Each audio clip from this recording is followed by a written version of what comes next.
Buenas tardes y muchas gracias por venir a todos. La Asociación Cultural y Gastronómica Cruz de Borgoña tiene el gusto de presentar en Tres Cantos el libro Las putas de Franco, que ha escrito nuestro invitado Joaquín Abad. Y este libro, aunque tiene un título impactante, no es un libro político, no habla ni bien ni mal del régimen de la dictadura de Franco. Es un libro muy divertido, que ahora iremos diseccionando y hablando sobre él. Y lo que queremos es que haya un diálogo entre vosotros y el autor, porque va a resultar muy interesante las cositas que os cuenten. Bueno, primero quería decir algo sobre Joaquín. Joaquín es un periodista incómodo y valiente.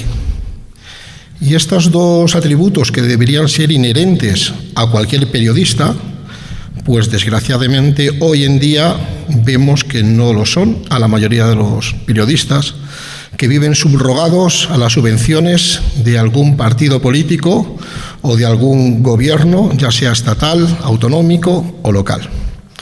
Pues él es un hombre incómodo.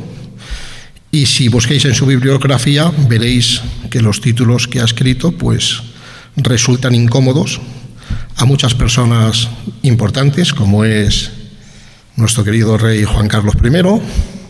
Bueno, no creo que le moleste. No le molesta, yo creo que le da igual. A algún partido político que ha gobernado muchos años en España, a otro partido político que ha gobernado otros muchos años en España, y sobre todo una saga de libros que ha escrito sobre Andorra, que ha sido un éxito rotundo en el Principado. El libro El Andorrano, que ha tenido 14 ediciones, ¿verdad? 14 en castellano. 14 en castellano y 2 en catalán. Con otros libros que tratan sobre el mismo tema, el virus andorrano, Andorra Connection. Ha escrito hasta 5 libros sobre la vida, la historia y el crecimiento y por qué de ese crecimiento del Principado de Andorra. Joaquín ha sido toda su vida periodista. Ha dirigido periódicos como La Crónica de Almería, ¿es verdad? 17 años. 17 años nada más, donde tuvo que echarle una mano el juez Baltasar Garzón para que no le atentara la mafia de Almería. Bueno, el juez Garzón se fue de Almería por mi culpa. Ah, encima. Le amenazaron y se murió de miedo y se fue. Madre mía.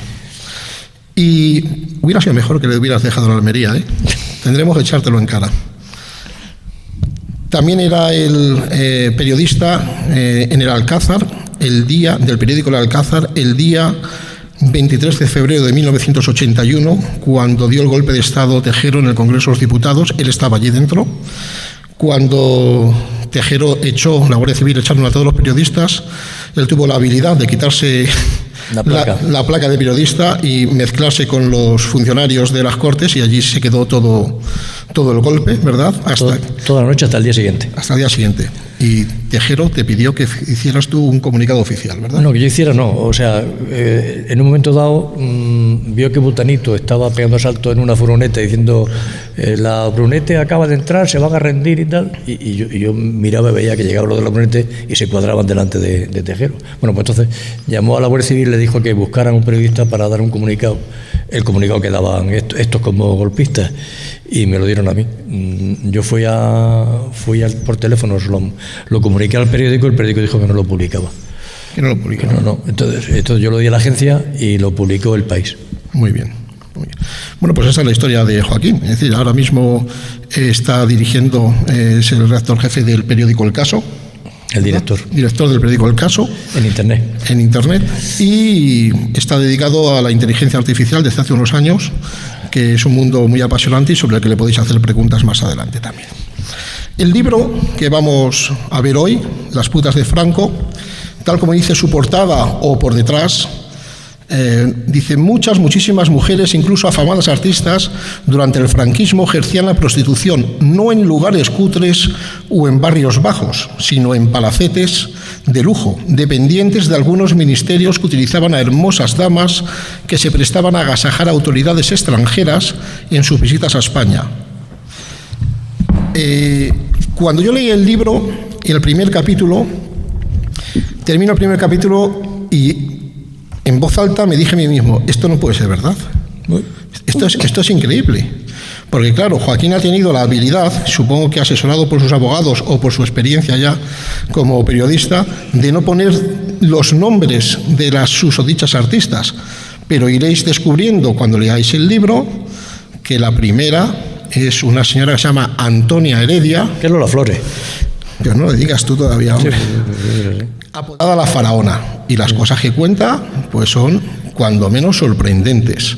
Con sus habilidades personales, era capaz de conseguir información, además de agasajar a mandatarios extranjeros que eran necesarios en esos años, de los años 40 y 50 del régimen, que había mucha carestía en España de materias primas y entonces venían de otros países, era necesario establecer relaciones comerciales con ciertos países.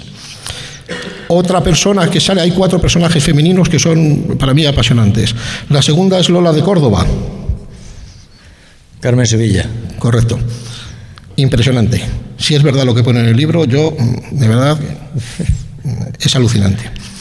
La tercera persona, que a mí me resulta un personaje muy curioso, una chica joven, muy atrevida, muy locuaz y dicharachera, que viene de Filipinas. Las Filipinas, sí. Que viene de Filipinas porque su padre la quiere quitar del medio porque le estaba tirando los tejos a un tal Marcos, sí, que luego creo que fue presidente de Filipinas.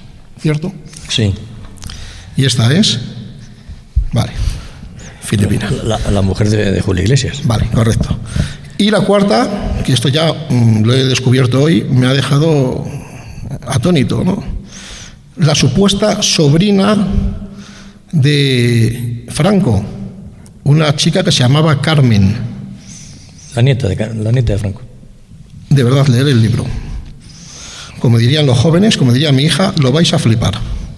Es divertido, no habla, como digo, de política, sino de una actividad que han hecho todos los gobiernos, todos los imperios y todos los países del mundo a lo largo de la historia. Espionaje. Y que lo siguen haciendo, que es el espionaje a través de mujeres muy atractivas que utilizan sus dotes, por así decirlo, para sacar información o para llegar a acuerdos con dignatarios extranjeros.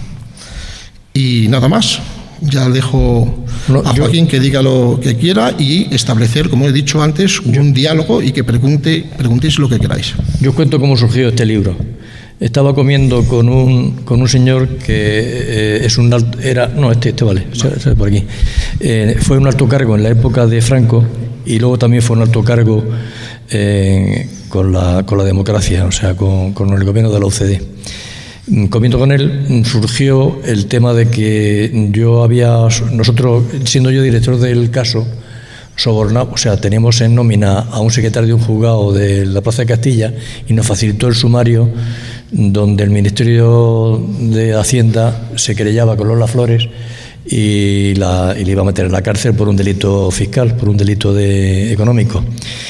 Y entonces, comentando con este hombre este tema, dice, anda, Lola Flores, sí, yo iba yo llevaba a un mandatario, no sé si me dijo iraní o Persia, sí.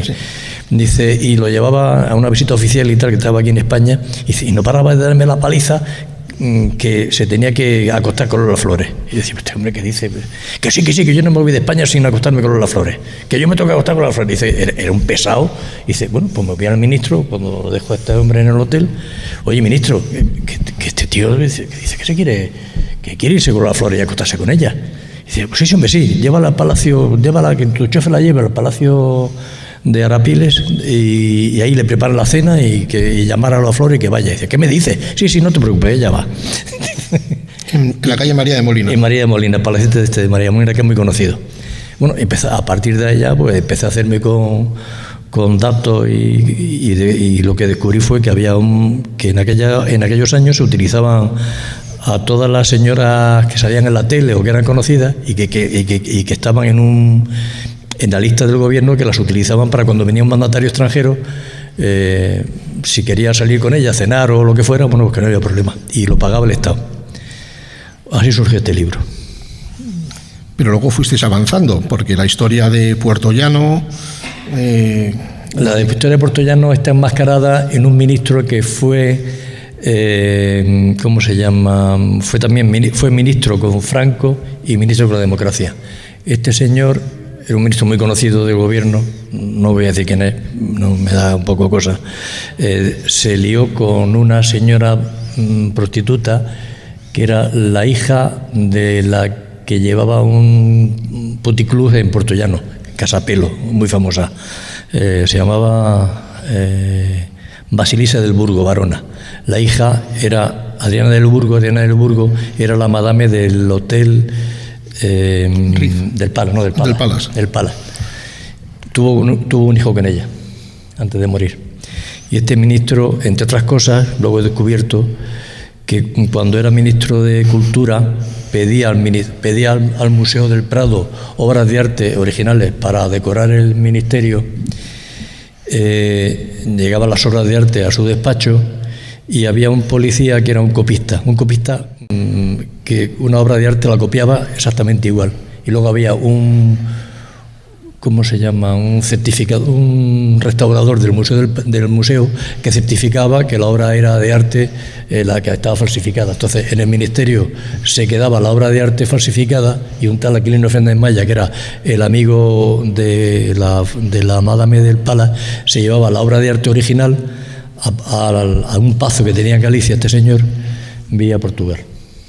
Luego me han contado que hay muchísimas obras de arte en el Prado que, aunque tiene certificado de que son auténticas, no son auténticas. El auténtico está en colecciones privadas.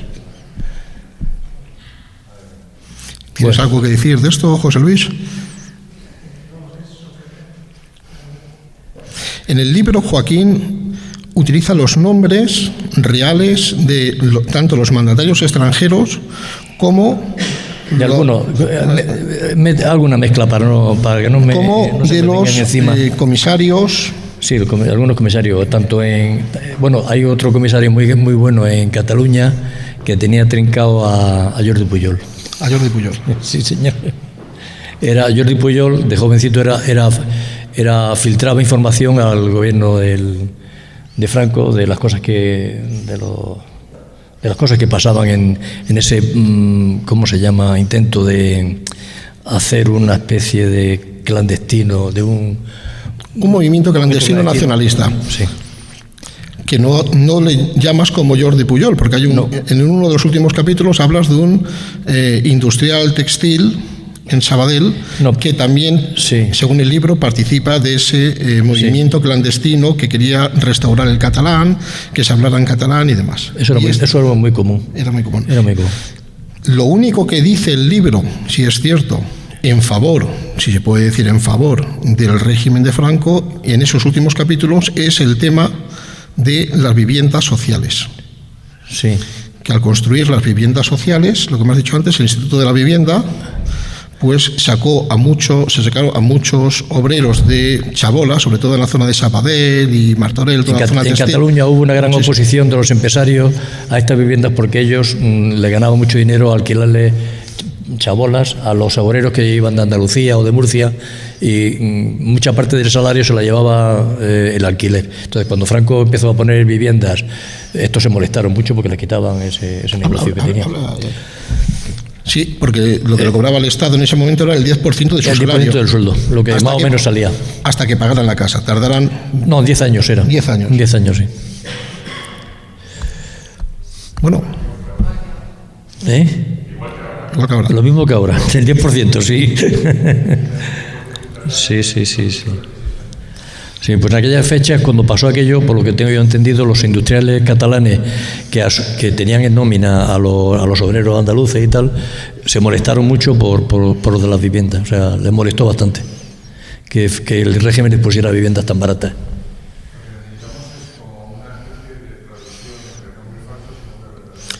Es muy sencillo. No, cuando lo leas te vas a dar cuenta. Te voy a dar una pista. En el capítulo 1 se habla de Antonia Heredia, Lola Flores, apodada la Faraona, según el libro, que en el año 1949 acababa de cumplir 26 años, es decir, nació en 1923. No sé si sabéis que recientemente, creo que ha sido en febrero, las hijas de esta Antonia Heredia han hecho una celebración por el centenario del nacimiento de su madre, que era una gran artista de flamenco. Lola de Córdoba, que hace una película En Argentina, sí. En Argentina. Claro, yo cuando vi Lola de Córdoba, digo, esto no, me meto en Wikipedia, digo, coño, si esta película la hizo Carmen Sevilla, la de Córdoba. Y la historia de Lola de Córdoba es dramática y sorprendente también, ¿eh? Esto no lo vamos a decir para que se lo lean en el libro. Y luego lo de la Filipina con su amiga Carmen, eso es alucinante. Lo de la Filipina es muy conocido en el ambiente de España, en la época de los policías y tal, lo sabían perfectamente. O sea, no era muy, muy, muy conocido.